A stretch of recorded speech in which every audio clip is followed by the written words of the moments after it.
अस्सलाम वालेकुम नाज़रीन, पाकिस्तान खबर टीवी के प्रोग्राम माइंड गेज के साथ मैं हूं खालिद भट्टी। आज के इस प्रोग्राम में हम बात करेंगे तहरीक इंसाफ ने बिलाखिर अब बाकायदा तौर पर तहरीक सिविल नाफरमानी की कॉल दे दी। क्या तहरीक इंसाफ की ये तहरीक कामयाब होगी? क्या लोग तहरीक इंसाफ के कहने पे, तहरीक इंसाफ के कारकुन, तहरीक इंसाफ के वोटर्स क्या वो बिजली के बिल अदा करने से इनकार करेंगे? क्या वो गैस के बिल अदा करने से इनकार करेंगे? क्या वो अपने पैसे हुंडी के ज़रिए भेजेंगे? ये वो सारे सवालात हैं। और पाकिस्तान में जो बाहर से रेमिटेंसेस आते हैं उसके ऊपर क्या असरात मुरतब हो सकते हैं, पाकिस्तान की मईशत के ऊपर किस किस्म के असरात जो हैं वो मुरतब हो सकते हैं इस सारी सूरत हाल में। और क्या तहरीक इंसाफ इससे क्या हासिल कर सकती है जो कि वो अब तक हासिल नहीं कर सकी? अगर अब तक हम देखें तो तहरीक इंसाफ ने जो एहतजाजी सियासत की है अब तक, जिसमें लॉन्ग मार्च की कॉल्स दी हैं, इस्लामाबाद पे चढ़ाई की है, एहतजाज और धरनों की कॉल्स दी हैं, तो वो अब तक इफेक्टिव नहीं हुई हैं, वो अब तक कारगर साबित नहीं हुई हैं। तहरीक इंसाफ के का पहला सबसे बड़ा जो मुतालबा है या जो मकसद है जो तहरीक इंसाफ हासिल करना चाहती है वो है इमरान खान साहब की रिहाई, वो है उनको जेल से बाहर निकालना। और तहरीक इंसाफ अपने तमाम तर कोशिशों के बावजूद अब तक कामयाब नहीं हो सकी और इमरान खान साहब मुसलसल जो है वो जेल के अंदर हैं। दूसरा बड़ा इशू जो है तहरीक इंसाफ का वो ये है कि तहरीक इंसाफ चाहती है कि 26वीं आईनी तरमीम रोल बैक हो और सुप्रीम कोर्ट के जो चीफ जस्टिस हैं वो पुराने तरीक़ाकार के तहत लगें और जस्टिस मंसूर अली शाह साहब जो हैं वो सुप्रीम कोर्ट के नए चीफ जस्टिस बन जाएं, जो फिर जो तहरीक इंसाफ का इल्ज़ाम है या दावा है कि उनका जो मैंडेट था जो चोरी हुआ 8 फरवरी के आम इंतखाबात में, वो जस्टिस मंसूर अली शाह उनको वापस दिलाएंगे, वो इलेक्शंस को कालअदम करार देंगे और उसके बाद फिर नए इलेक्शन जो है उसकी दाग बेल डाली जाएगी। और जिसमें तहरीक इंसाफ को इस बात का एतमाद है, तहरीक इंसाफ ये समझती है कि वो अक्सरियत हासिल कर लेगी और हुकूमत बना लेगी। वो ये चाहते हैं कि जितने भी सियासी कैदी हैं जिनके ऊपर ट्रायल हो रहा है या नहीं हो रहा, उन सबको फौरी तौर पर जो है वो रिहा किया जाए। ये वो बड़े मुतालबात हैं जो बड़े मकासद कह लें, मुतालबात कह लें, जिसके हसूल के लिए तहरीक इंसाफ ने बार बार मार्च की कॉल्स दी हैं, बार बार इस्लामाबाद पे चढ़ाई की है, बार बार एहतजाज किया है, लेकिन कोई भी हरबा अब तक कारगर साबित नहीं हो सका।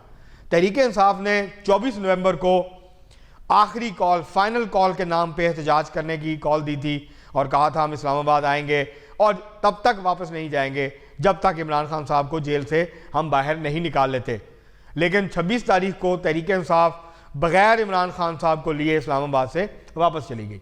और अब तहरीक इंसाफ के अंदर इस बात का झगड़ा है कि किसके ऊपर जो है वो नाकामी का मलबा डाला जाए। एक दूसरे पर इल्ज़ाम लगा रहे हैं। अली मीन गंडापुर साहब जो हैं वो बुशरा बीबी साहबा के ऊपर इल्ज़ाम लगा रहे हैं, जबकि बुशरा बीबी साहबा जो हैं वो अली मीन गंडापुर और दूसरे लोगों पर इल्ज़ाम लगा रही हैं। बल्कि बुशरा बीबी साहबा तो ये था यहाँ तक कह रही हैं कि सब लोग मुझे अकेला छोड़ गए, मैं तो नहीं गई थी वहाँ से, सब लोग मुझे अकेला छोड़ गए तो मैं फिर क्या करती, फिर मुझे उन्होंने गाड़ी में बिठाया और भेज दिया। तो इस सूरत हाल में क्या तहरीक सिविल नाफरमानी वो कामयाब हो सकेगी? सिविल नाफरमानी की तहरीक बेसिकली होती क्या है? आप 3-4 चीज़ें जो रियासत एक शहरी के तौर पे आप अपनी जिम्मेदारियां अदा करते हैं, तो दरअसल सिविल नाफरमानी का मतलब यह है कि आप वो जिम्मेदारियां अदा करने से इनकार करते हैं। आप टैक्स पे करते हैं, आप टैक्स देने से इनकार करते हैं, आप बिजली के बिल देते हैं, बिजली यूज़ करते हैं, गैस यूज़ करते हैं, पानी यूज़ करते हैं, आप उनके यूटिलिटी बिल्स देते हैं, आप वो देने से इनकार करते हैं। आप और मतलब अगर आप बाहर से आपके पैसे आते हैं तो आप कहते हैं मैं नहीं भेजूंगा, ताकि हुकूमत का टैक्स कम हो, हुकूमत की आमदन कम हो और एक क्राइसिस की सूरत हाल पैदा हो, मईशत जो थोड़ी बहुत स्टेबल हो रही है उसमें फिर गिरावट आए और पाकिस्तान माशी तौर पर कमज़ोर हो। सिविल नाफरमानी का इसके अलावा और कोई मकसद नहीं है। और फिर हुक्मरान, इस्टेब्लिशमेंट, हुकूमत वो मजबूर हों कि आपके साथ बैठ के बात करें और जो मामलात आपके हुए हैं उनको दुरुस्त करने की कोशिश करें। तो ये वो सिचुएशन है जो तहरीक इंसाफ सिविल नाफरमानी के ज़रिए पैदा करना चाहती है। इससे पहले आपको नाज़रीन याद होगा 2014 में, जब अगस्त 2014 में तहरीक इंसाफ ने धरना दिया था, इस्लामाबाद में मार्च किया था, धरना दिया था, 126 दिनों का मशहूर ज़माना धरना। तो उसके इब्तदाई दिनों में इमरान खान साहब ने उस वक्त भी बिल जलाया था अपना बिजली का और कहा था कि हम बिजली के बिल अदा नहीं करेंगे। लेकिन उसके बाद इमरान खान साहब ने बिल अदा कर दिया। तहरीक इंसाफ के बहुत सारे वर्कर्स ने बिल अदा नहीं किया इमरान खान से कहने के ऊपर, उनकी बिजली भी कट गई, गैस भी कट गई, फिर वो मिन्नत समाजत करते फिरे और फिर वो दोबारा उनको बिल जो है वो ये मीटर्स लगवाने पड़े। तो कितने लोग होंगे पाकिस्तान में जो इमरान खान साहब के कहने पे बिजली और गैस के मीटर कटवाएंगे? क्या लाखों की तादाद में होंगे? मैं नहीं समझता। लाखों की तादाद में चंद हज़ार लोग ये काम कर सकते हैं, लेकिन फिर वो कितना अर्सा जो है वो सख्ती बर्दाश्त करेंगे जब गैस नहीं होगी, पानी नहीं होगा, बिजली नहीं होगी, उसके बगैर कितना अर्सा ज़िंदगी गुजार पाएंगे? ये भी एक इशू है। और दूसरी बात, क्या रेमिटेंसेस में कमी आएगी? रेमिटेंसेस में बड़ी कमी नहीं आ सकती। उसकी वजह, जो पाकिस्तानी बाहर से पैसे भेजते हैं, सबसे ज़्यादा पैसा Saudi Arabia, UAE, Qatar, Bahrain और कुवैत से आता है। ये गल्फ़ से आता है। और गल्फ़ में कोई बहुत मज़दूर हैं, मुख्तलिफ इलेक्ट्रीशियन हैं, प्लम्बर हैं, मुख्तलिफ काम करने वाले लोग हैं, वो अपनी फैमिलीज़ के लिए बाहर बैठे हुए हैं। वो अपनी फैमिलीज़ को पैसे भेजते हैं जिसके ऊपर उनकी फैमिली का गुजर बसर होता है। उनका अगर वो पैसे एक महीना पैसे ना भेजें तो उनकी फैमिली मुश्किल में पड़ जाएगी पीछे। तो ये हो सकता है कुछ लोग 1 महीना 2 महीने ये काम करें, उसके बाद फिर मजबूरी है उनकी कि वो गए ही इसीलिए हुए हैं।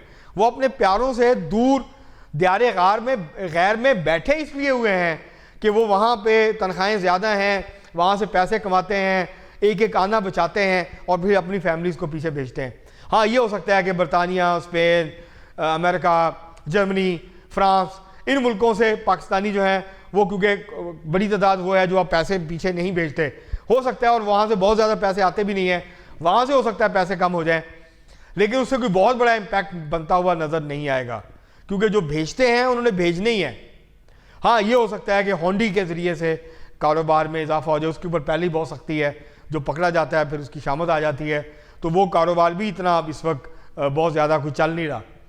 तो मुझे नहीं लगता कि तहरीक इंसाफ सिविल नाफरमानी के ज़रिए की तहरीक के ज़रिए या कॉल के ज़रिए कोई बहुत बड़ा असर डाल पाएगी या हुकूमत को मजबूर कर पाएगी कि वो तहरीक इंसाफ के मुतालबात मान लें। और सबसे बड़ा मुतालबा तहरीक इंसाफ का क्या है? तहरीक इंसाफ के लिए सबसे बड़ा इस वक्त जो मसला है वो क्या है? वो है इमरान खान साहब की रिहाई, वो है इमरान खान साहब को बाहर निकालना। तो अगर तहरीक इंसाफ सिविल नाफरमानी के ज़रिए भी नाकाम हो जाती है, जो कि आखिरी हरबा होगा तहरीक इंसाफ का, जो कि आखिरी पत्ता है जो तहरीक इंसाफ खेलने जा रही है, ये नाकाम होती है, तो तहरीक इंसाफ के लिए बहुत बुरा वक्त आएगा। तहरीक इंसाफ को बहुत सख्तियाँ बर्दाश्त करनी पड़ेंगी, तहरीक इंसाफ की क़यादत को बहुत सख्तियाँ झेलनी पड़ेंगी, और जो थोड़ी बहुत हमदर्दी है या थोड़े बहुत राब्ते हैं, शायद ये भी ख़त्म होने की तरफ जाएंगे और सख्ती में बेतपनाह इजाफा होने का इम्कान है। तहरीक इंसाफ की पिछली तमाम कोशिशें नाकाम हुई हैं, लेकिन इसके बावजूद तहरीक इंसाफ जो हाई रिस्क स्ट्रेटजी उसने अपनाई हुई है, जो पुरखतर किस्म की जो है इंतहाई ख़तरनाक किस्म की जो हिकमत अमली तहरीक इंसाफ ने अपनाई हुई है अपने सियासी मकासद हासिल करने के लिए, वो हासिल होती हुई नज़र नहीं आती है इसके ज़रिए भी। और जब ये नाकाम होगी, इसके नतीजे में सख्ती होगी, इसके नतीजे में तहरीक इंसाफ अपना और सियासी नुकसान करवाएगी, इसके नतीजे में तहरीक इंसाफ पे दबाव में मज़ीद इजाफा होगा। और तहरीक इंसाफ पहले ही पंजाब में बहुत कमज़ोर हो चुकी, सिंध में, केपी में, बलूचिस्तान में बहुत कमज़ोर हो चुकी। तो इसके नतीजे में अगर केपी की हुकूमत कोई सख्त इकदाम उठाती है और वो टकराव की कैफियत में जाती है, तो फिर गवर्नर राज जो है उसको भी आप रूल आउट नहीं कर सकते। गवर्नर राज भी लग सकता है खैबर पख्तूनख्वा के अंदर, और सूरत हाल मज़ीद ख़राब हो सकती है तहरीक इंसाफ के लिए। तो तहरीक इंसाफ ने, ये जो इमरान खान साहब ने आखिरी पत्ते के नाम पे, तुर्क के पत्ते के नाम पे ये जो कॉल दी है सिविल नाफरमानी की, ये बैकफायर करेगी। इससे उल्टा तहरीक इंसाफ को नुकसान पहुंचने का अंदेशा है, बजाय इसके कि तहरीक इंसाफ को कोई फ़ायदा हो। हाँ, अगर ये बहुत बड़ी तादाद में लाखों लोग बिजली के बिल देने से इनकार करते हैं, सुई गैस के बिल देने से और पानी के बिल देने से इनकार करते हैं, तो फिर एक क्राइसिस की सूरत हाल पैदा हो सकती है।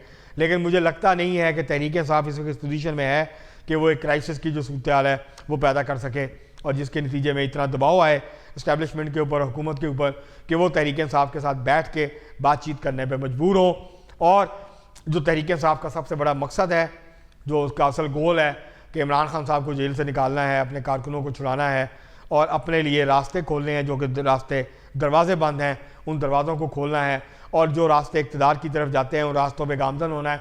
तो उसके लिए फिर इस तरह की जो कॉल्स हैं सिविल नाफरमानी की, या इसके अलावा इस तरह के और एक्सट्रीम स्टेप्स हैं, वो कामयाब होते हुए नज़र नहीं आते। तहरीक इंसाफ के लिए एक ही रास्ता है, वो है मुज़ाकरात का, बामानी बामकसद मुज़ाकरात का, बातचीत का। तहरीक इंसाफ को सीखना चाहिए मुस्लिम लीग नून से, पीपल्स पार्टी से। इनके ऊपर भी बड़े बुरे वक्त आए हैं, लेकिन ये उससे निकले हैं, बाउंस बैक किया है, वापसी की है, वापस आए हैं। ये एक हद तक लड़ते हैं, बातचीत करते हैं, लड़ते हैं, बातचीत करते हैं, लेकिन तहरीक इंसाफ सिर्फ लड़ रही है। जब तक तहरीक इंसाफ ये हिकमत अमली नहीं अपनाएगी कि talk talk fight fight, talk talk fight fight, मतलब आप थोड़ा सा आगे बढ़ते हैं, फिर पीछे हटते हैं, फिर आगे बढ़ते हैं, फिर पीछे हटते हैं, और उस दौरान आप मौका देते हैं ताकि वो लोग जो बातचीत कर रहे हैं वो बातचीत कर सकें, बातचीत में आगे मुस्बत पेशरफ्त हो सके। इसके अलावा इस वक्त तहरीक इंसाफ के सामने आगे बढ़ने का कोई रास्ता नज़र नहीं आता, और ये कॉल भी पिछली कॉल्स की तरह नाकाम होती हुई नज़र आती है। अब तक के लिए इतना ही, बहुत शुक्रिया।